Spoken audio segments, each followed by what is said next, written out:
adventurers, and welcome back to Chiara's Slow Travel Adventure. I'm Chiara, your guide for all things long-term traveling, slow traveling, and sustainable adventures.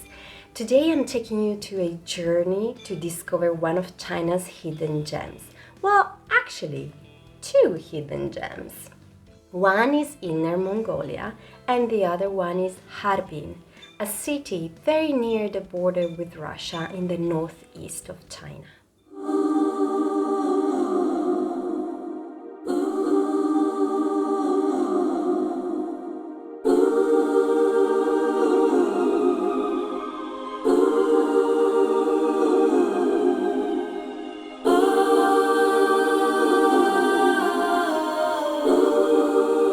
Whether you're more the adventurous type that likes the idea of horseback riding into open grasslands and adventures, or if you're more interested into the cultural aspect of a city that is truly a blend of Chinese and Russian culture and heritage, today I've got you covered for both. So let's get on with our journey.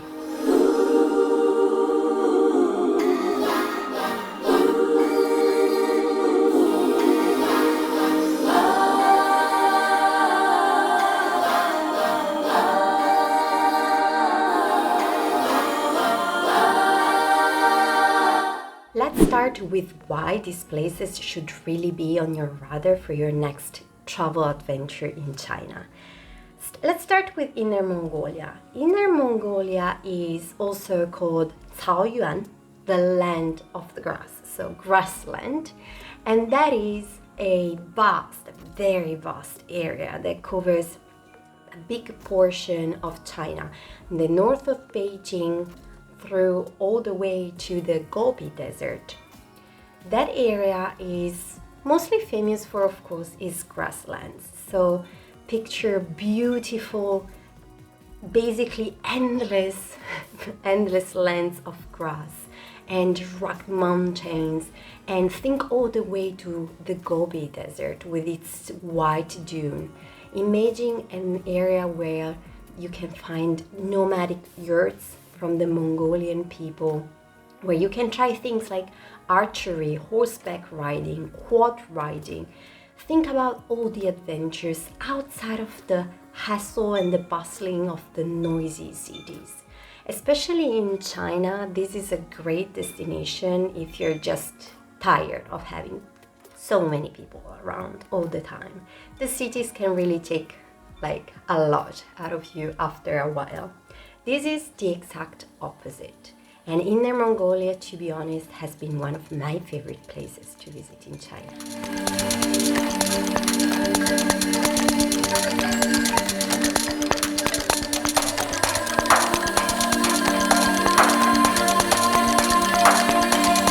And then there's Harbin. Harbin is mostly famous for its winter, you could say, dress. And that is because in winter they have these beautiful, and I mean truly beautiful festivals where they create ice sculptures as big as buildings. If you happen to be in winter in China, I strongly suggest to visit Harbin because it's a must-see in winter. However, because I'm here in summer, I'm going to take you along my journey to Harbin in the summertime, which is just as beautiful. The vibe is very different. It's way more laid back, relaxed, less crowded, and you can truly immerse yourself in a culture and heritage which is just so unique for China. It's a blend of Russian and Chinese culture so much that you can really expect to find a unique atmosphere and a very relaxed vibe. Imagine summer festivals, outside markets. Think about a boat ride to the other side of the river to visit beautiful sightseeing points. Imagine all of that with a little bit of a Russian vibe as well. Now let's talk about the best time to visit these places. When it comes to planning your trip to the grasslands of Inner Mongolia or Harbin, it's important to notice that the time of the year that you should be visiting is very different. When it comes to Inner Mongolia, the best time to travel is when the weather is mild, and of course the grasslands are just green and filled with flowers, and they're just so beautiful. The best time is between May and September, with August being, of course, the best time to visit. Well, when it comes to Harbin, the best time would actually be between November and February. However, if you're visiting in summer, all the summer months are also a very good idea. Also because, China in summer, it's hell. Like literally, it's burning hell. It's very, very hot. So cities like Harbin, which are just a little bit cooler, especially in the evening, can be a great option if you just want to run from the 40 degrees Celsius of Shanghai, The grasslands on the other side of Inner Mongolia have the best weather ever. Imagine 19 degrees with just a light breeze and sunshine every day, all day long. Be a little bit cooler in the evening, but trust me, maybe for Chinese people this is cold. I saw them wearing jackets all the time, but I was in heaven. It was just so good. When it comes to planning your trip in Inner Mongolia, it's important to notice that it's really outside of the city and it's really out of the way. So unless you can drive in China, which most likely you won't be able to, because in order to drive in China, you need to have a Chinese driving license. An international one will not work. So what I advise is, depending on your budget, either hire a driver or join a tour. A tour is a very good option for you. Look into finding maybe a tour for international people as well. But even if you go with the Chinese one, I promise you, it's not like you're going to visit places where people need to explain to you what is this and what is that. It's just so that you have a way of moving around easily and being able to do a lot of activities without having to worry about, oh, where am I going to next and how am I going to move to that other place. So those are both very good options. Harbin, of course, is a city, so it's much easier to navigate.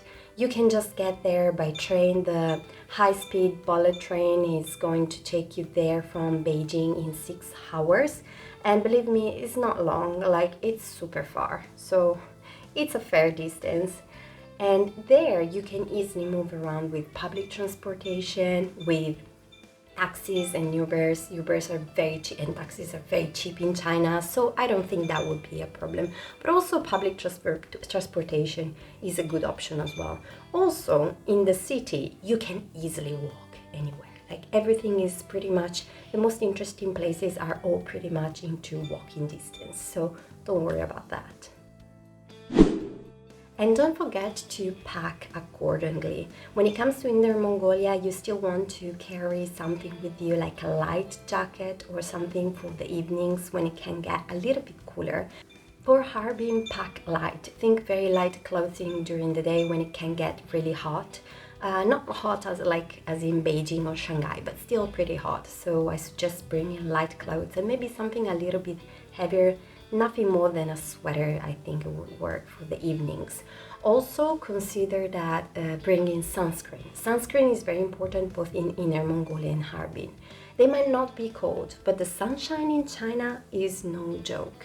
Here people do like to wear a lot of sun UV protection attires, like sweaters and hats and so on, sweatshirts, to cover from the sunshine. You can do that as well, but if you're not into it, I understand. You can just use sunscreen, that will be fine. But keep in mind that it's going to be pretty hot. Either places, like even in Inner Mongolia, the sunshine is no joke. Now let's talk about what you absolutely must do when you visit Inner Mongolia. I think the most important one is probably horseback riding in the grasslands. Like, trust me, I did it twice while I was there, and it was such an amazing experience. Like, picture yourself horseback riding in the open grasslands amongst all the flowers and all other horses around you and sheep and the beautiful views of the mountain is just such an amazing experience. And don't worry if you can't ride. Like, I can't ride a horse. I couldn't ride a horse. They will take you easy there. Don't worry about that. But you can also do other activities like quad biking, either in the mountains. I did it in the Grasslands and it was just so much fun. But you can also do it in the Gobi Desert. I didn't try it, but I bet it would be super, super cool. If you're in the right period of the year, you can take part to festivals, like you can watch Mongolian wrestling, or you can try archery as well. That is also a possibility of something you can do. There's really a lot. Taking part in dancing festivals and maybe, I don't know, sleeping a nomadic yurt. I think that would be also an amazing experience. Now, moving from the grasslands and the adventurous lifestyle to a more laid back and relaxed type of traveling, let's move to Harbin once again. Here is all about relaxing and the laid-back lifestyle during the summertime. Harbin, of course, is a winter city, so most of the festivals will happen in winter. However, they have a bunch of activities and festivals that happen also in summer as well. Your best option here is to just relax. Take a boat to the other side of the river and visit Sun Island. It's a beautiful park with a huge street market with a lot of foods that you can try from anywhere in the world, but of course, especially from the northeast. And here you can really do a stroll down around the park, soak into the more relaxed vibe of this city. It's such a stark contrast when it comes to Harbin, especially if you're more used to big cities like Beijing and Shanghai. The contrast is really strange, it's really great. And you can also walk in the central street where all the shops and smaller places are, so you can try different foods, you can find traditional clothing, traditional objects. You will see that every shop is a good mixture of Russian and Chinese style, maybe more leaning toward the Russian style. There is a lot of souvenirs and foods that come more from the Russian culture. You can enjoy the Russian architecture, for example, of Saint Sophia Cathedral, which is going to look so strange to find a Russian cathedral in China, but it's just so beautiful because Harbin used to be a kingdom with a queen to cosplay, so you might probably find a lot of pretty ladies dressed in beautiful fantasy clothing. Think about Russian style fantasy clothing, taking pictures all around St. Sophia Cathedral.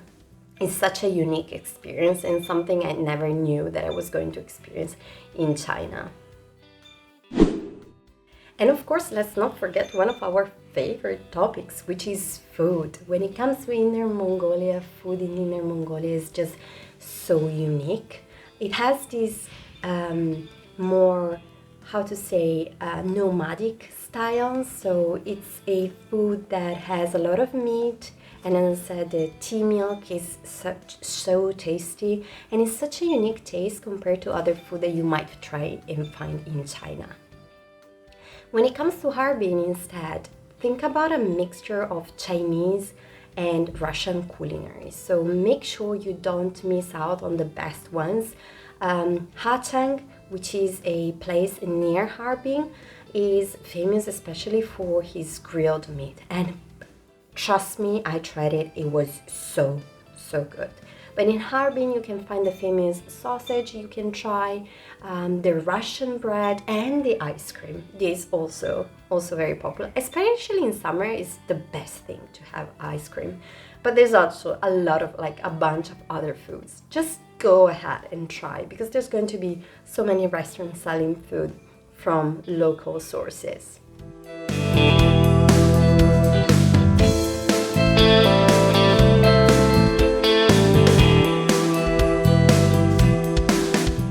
Before we wrap wrap up, let me just share a few more tips when it comes to traveling in Inner Mongolia or Harbin, or truly anywhere, not just in China, but in the world. I strongly suggest bringing reusable water bottles. As I said, China and Chinese people are not big into drinking a lot of water, so you really want to always have some with you as well, especially in places like Inner Mongolia, where you can hardly sometimes find a place where you can shop for water for a very long time. Remember to bring your sunscreen, because that truly saves you and your skin. Both in Inner Mongolia and Harbin, I strongly suggest going for like local guest house and souvenir stores and restaurants. Truly try to think about yourself as improving and supporting the local communities. I think that is just the best way when it comes to traveling. Also because you get to truly experience and soak into the heritage and the local vibe. If you just go to the usual like imagine big hotels and big names, I think you're just missing out, because to be fair, they're all the same in all over the world. But if you really want to experience the culture and the people and the vibe from a country, do think about preferring local, smaller places and supporting the local community as well. Now, I know that Harbin and the grasslands of Inner Mongolia are probably not the most famous places in China. However, that's what I think is so important to consider them. Because sometimes we really want to think outside of the map, outside of the tourist path. Think about places that not many people visit, especially because during the summertime, everywhere is going to be super crowded. So you might just want to take the path that leads you to a place a little bit less crowded, a little bit less busy, especially during summer, and also because of the weather. These destinations are just such an amazing choice. As an au pair, I'm living with my family, and that gave me the opportunity to discover these places that otherwise I would have no idea about. I hope this guide inspired you to consider discovering the hidden gems of China when it comes to the landscapes of Inner Mongolia and the richness of heritage of Harbin. If you enjoyed this video, please consider giving me a thumb up, because that really helps support me. And don't forget to drop a comment down below to let me know what else you'd like to see in the channel, and if this guide was helpful at all to you, or if you really want to consider to traveling to Inner Mongolia and Harbin after watching this guide. Or if there is any Asian destination that I haven't covered yet that you'd like to hear about. Don't forget to also turn on the notification bell and subscribe to the channel to join this beautiful community of slow and long-term traveling lovers. And I'll see you in our next adventure. Bye!